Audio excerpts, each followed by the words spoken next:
Sachez que cette vidéo s'adresse avant tout pour vous, mesdemoiselles et mesdames. Quel James Bond montrer à sa copine? Première vidéo de l'année 2024, j'en profite pour vous souhaiter une excellente année à venir, remplie de plein de bons moments. Et surtout, je vous propose une excellente résolution que vous pourrez cette fois-ci tenir. Vous faire découvrir la saga à un plus grand nombre autour de vous, mais surtout la jante féminine. C'est une liste de films que j'ai faite spécialement pour vous, qui souhaitaient découvrir la saga James Bond, car j'ai croisé énormément de femmes dans mon entourage qui savaient que j'étais fan du personnage, mais qui n'ont jamais vu aucun film.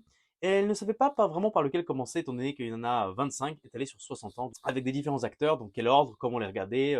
Personnellement, j'ai toujours divisé les films de James Bond en trois catégories.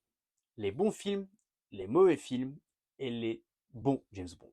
Je vais donc volontairement me concentrer sur les bons films, sous-entendu avec de la cohérence dans l'histoire, l'écriture des personnages, un peu d'action et les gadgets plus ou moins crédibles. Mais surtout, il ne faut pas oublier que vous allez montrer ces films à une femme. Il est donc important de montrer des James Bond girls qui représentent un personnage féminin intéressant, fort, bien écrit, avec des motivations qui lui sont propres, et surtout pour laquelle elle peut avoir de l'empathie. Enfin, chose très importante, il faut savoir que les James Bond sont des véritables vestiges de l'histoire. Chaque film reflète les tendances, modes et coutumes de son époque. Regarder un James Bond, c'est voyager à travers l'histoire occidentale sur les 60 dernières années, et ainsi voir comment les gens vivaient, les préoccupations géopolitiques, quelle était la place de la femme, ou encore comment les gens s'habillaient. À l'heure actuelle où tout est remis en question, le wokisme bat son plein, en ce moment même il y a des tribunes qui circulent sur le cas de Gérard Depardieu, il ne faut donc pas négliger l'impact et l'image véhiculée par le personnage. Donc pris la peine de prendre au moins un film de chaque acteur et de chaque époque pour avoir un large choix. Nous allons prendre les films dans l'ordre chronologique de leur sortie et je vais surtout mettre en avant les points forts de chaque film, ce qui vous permettra de faire le tri plus facilement. Allez, c'est parti. On va d'abord commencer avec Sean Connery, le premier acteur à incarner James Bond au cinéma. Il incarne un personnage typique des années 60 et on peut le comparer à l'ambiance des films d'Alfred Hitchcock. Certes, certaines scènes ont mal vieilli et on voit clairement que les mœurs et coutumes étaient différentes à cette époque. On va d'abord commencer par Bon baiser de Russie, sorti en 1963. Alors certes, l'histoire peut paraître assez simple, mais pour autant le film n'est pas simpliste. James Bond est envoyé à Istanbul pour récupérer un encodeur soviétique, un peu façon la machine d'Enigma, et le ramener en Occident. La belle Tatiana, qui travaille pour l'ambassade soviétique, promet de le livrer si en échange, c'est James Bond qui vient la chercher et l'amener avec elle à Londres. Espionnage, trahison, Orient Express et réalisme sont les clés de cet excellent film qui est, à mes yeux, le meilleur Sean Connery. Deuxième Sean Connery à voir, Goldfinger, sorti en 1964. Le film est celui qui a fait rentrer James Bond dans la légende. Et c'est aussi celui qui a forgé le mythe d'un certain cahier des charges à respecter pour un film bondien.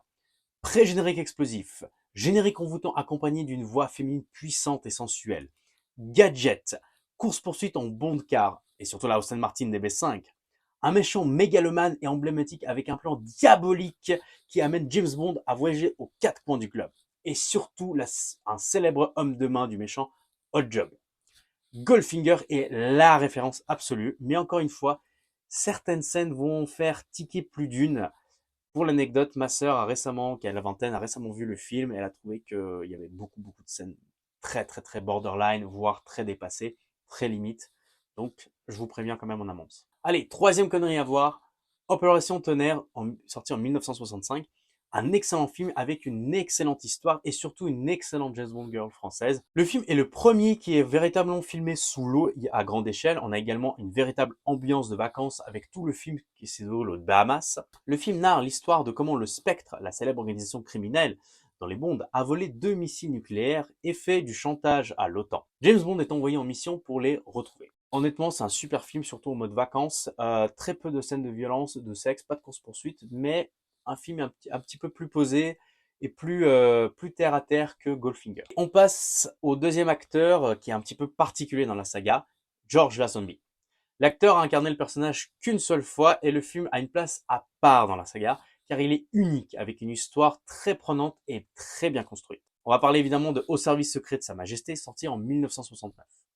Un magnifique film avec une véritable histoire d'amour qui est le cœur du long métrage. On a une excellente alchimie avec les acteurs et le film a le mérite de ne pas partir dans tous les sens. On a peu de gadgets, mais des séquences de ski inoubliables. Et surtout, la meilleure chanson de tous les James Bond, mais aussi l'une des meilleures chansons romantiques de tous les temps, We Have All the Time in the World, de Louis Armstrong, qui était aussi sa dernière chanson. Au passage, les fans de Game of Thrones vont reconnaître Diana Rigg, qui était la grand-mère de la famille Tariel. C'est le film le plus romantique de la saga, mais aussi l'une des plus atypiques et le plus controversé. Pour la petite histoire, James Bond sauve une mystérieuse femme de la noyade et entame une relation avec cette dernière. Mais en parallèle, il doit partir en mission pour déjouer les plans de son ennemi juré, Blofeld. Les deux entités vont finir par prendre le dessus sur le cœur du héros, et celui-ci devra faire un petit peu un va-et-vient entre les deux et choisir lequel il préfère, avec quoi il va s'engager. Allez, on va partir sur un troisième acteur, Roger Moore. Il a amené le personnage dans les années 70-80 avec des films inégaux et très particuliers.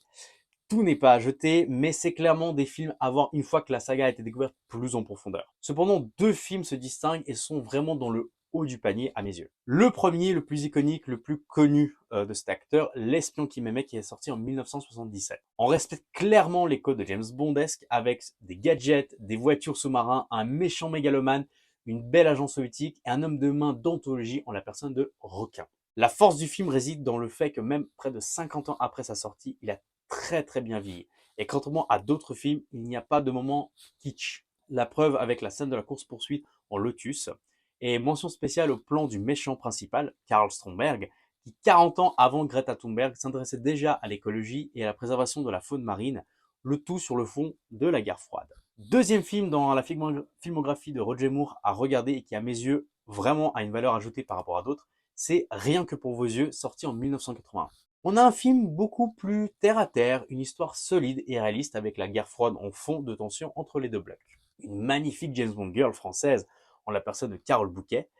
Et pour la causer, on a aussi un James Bond moins séducteur qui place sa mission en priorité au lieu de coucher à tout va. L'histoire est celle de James Bond qui est envoyé en Grèce pour retrouver un codeur informatique. L'histoire est relativement simple, l'intrigue est facile à suivre, il y a des personnages hauts en couleur, des paysages magnifiques. Franchement, un très bon film. Encore une fois, on sort un tout petit peu des codes bondiens et on reste plus à terre. Et c'est dans ce film-là qu'il y a la célèbre deux chevaux jaunes que vous avez peut-être déjà dû voir à droite à gauche. Allez, on va passer au quatrième acteur de la saga, Timothy Dalton. Son côté très froid et pragmatique se rapproche énormément du personnage décrit dans les livres de Ian Fleming. Donc, il est relativement assez dur quand on compare à ce qu'a été Roger Moore ou même George Lazenby. Certains vont aimer, d'autres non. Des mauvaises langues disent que c'était bien avant Daniel Craig et son côté un peu brut de décoffrage. À vous d'en juger. Pour moi, le film qui est le plus à retenir parmi les deux qu'il a fait, c'est Tuer n'est pas joué, sorti en 1987. C'est un de mes bons préférés. Il s'inscrit clairement dans une ambiance de fin des années 80 en mode film d'aventure. Donc pour l'histoire, c'est un général soviétique. Avec l'aide de James Bond, il parvient à passer dans le bloc de l'Ouest, mais est kidnappé aussitôt. James Bond se lance alors à sa recherche et tente de démanteler un vaste trafic d'armes et de drogue sur fond de la guerre en Afghanistan, menée à l'époque par l'Union soviétique. Encore une fois, on respecte les codes de James Bond et en prime, on a une œuvre qui s'inspire des films d'aventure des années 80 comme Indiana Jones ou À la poursuite du diamant vert. De plus, on a une James Bond girl qui sort des clichés habituels de bombes sexuelles et on met surtout l'accent sur ses talents de violoncelliste. On passe au cinquième interprète, l'un de mes préférés, un que vous avez dû croiser forcément pendant votre enfance ou vous avez entendu parler. Je parle évidemment de l'Irlandais Pierce Brosnan. Après la chute de l'Union soviétique, il faut renouveler le personnage pour le coller à l'air du temps. Sous les traits de Pierce Brosnan, on aura un Bond qui marquera toute une génération. Ces films seront marqués par un subtil mélange entre la gravité d'un Sean Connery et la légèreté d'un Roger Moore. Personnage typique des années 90, on a de l'action, des punchlines iconiques, des gadgets à tout va, des méchants en avance sur leur temps et des Bond girls mémorables. Pierce Brosnan a fait 4 films. Pour autant, je trouve qu'il y en a un qui se distingue vraiment et par lequel on devrait commencer. C'est son premier, GoldenEye, sorti en 1995, qui même 30 ans après a très bien vieilli.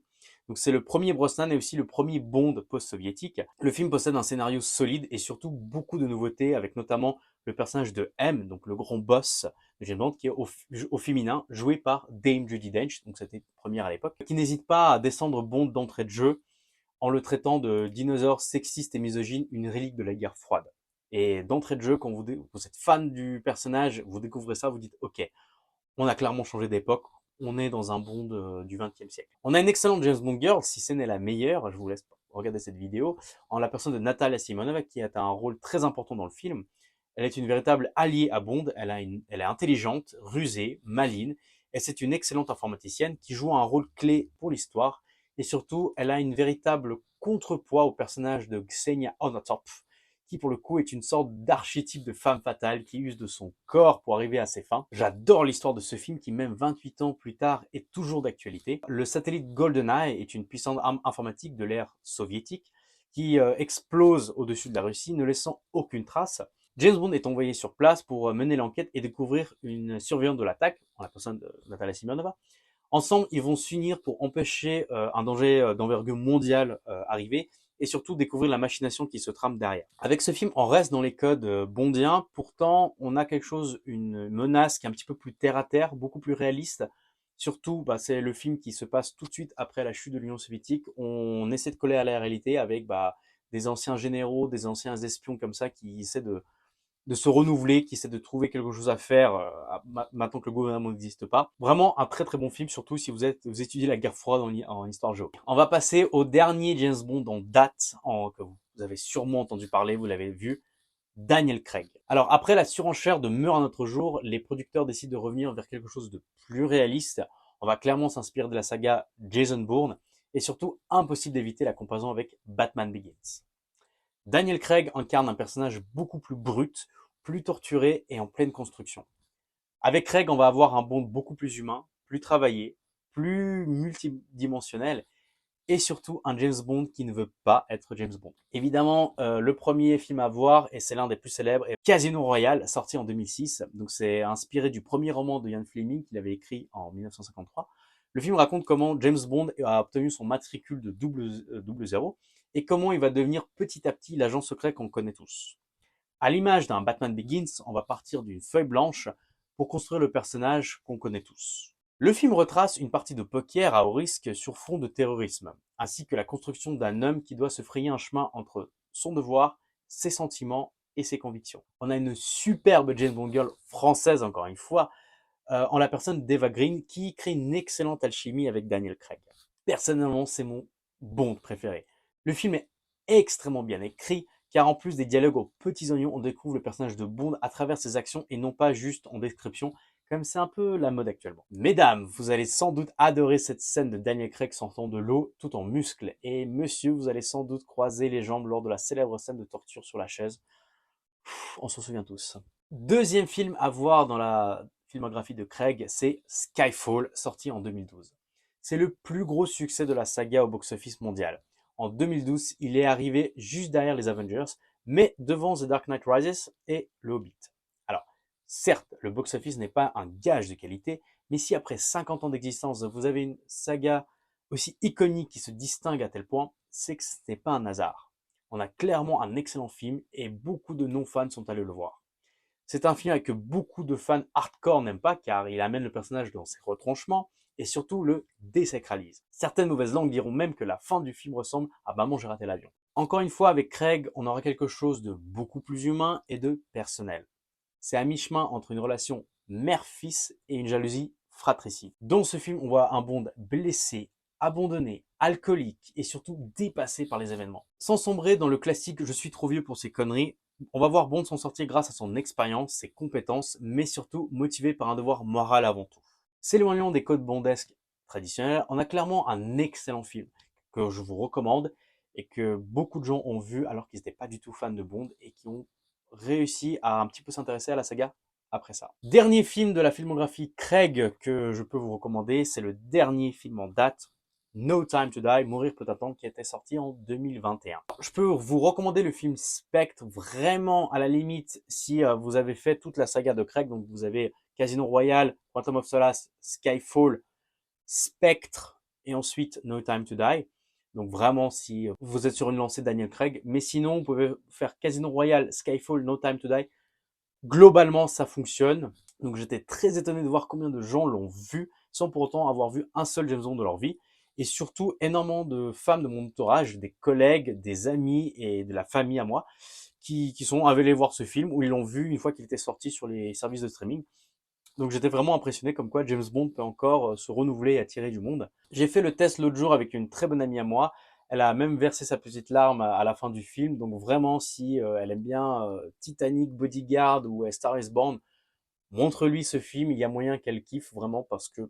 Alors le film c'est quoi? Bah, c'est la suite directe de Spectre qui était sorti en 2015. Ce film a beaucoup divisé car il apporte beaucoup de nouveautés au personnage sur le point de vue humain et scénaristique. Vraiment on s'attache au personnage, on voit qu'il est torturé, qu'il est toujours entre son devoir moral, affinité avec les femmes. Je sais que les films de Craig, souvent ils plaisent aux femmes, surtout les jeunes, les filles jeunes, parce qu'il apporte ce côté homme viril, mais qui est sensible. Donc à mon avis, il y a moyen de jouer une carte James Bondesque là-dessus, même si, messieurs, je sais qu'il y en a beaucoup qui n'aiment pas les films de Craig, mais ça peut être une carte d'entrée. Si j'ai une amie à moi, je dois lui montrer un James Bond entre un bon vieux Sean Connery des années 60 et un Casino Royale, je partirai sur du Casino Royale parce qu'il y a moyen qu'elle accroche plus. J'espère que ce classement vous a plu. À vous de me dire dans les commentaires si vous avez trouvé ce classement pertinent pour faire découvrir les films de James Bond à vos amis, copines, sœurs, mères et autres. Donc voilà, n'hésitez pas à partager cette vidéo, à la liker, à vous abonner à la chaîne.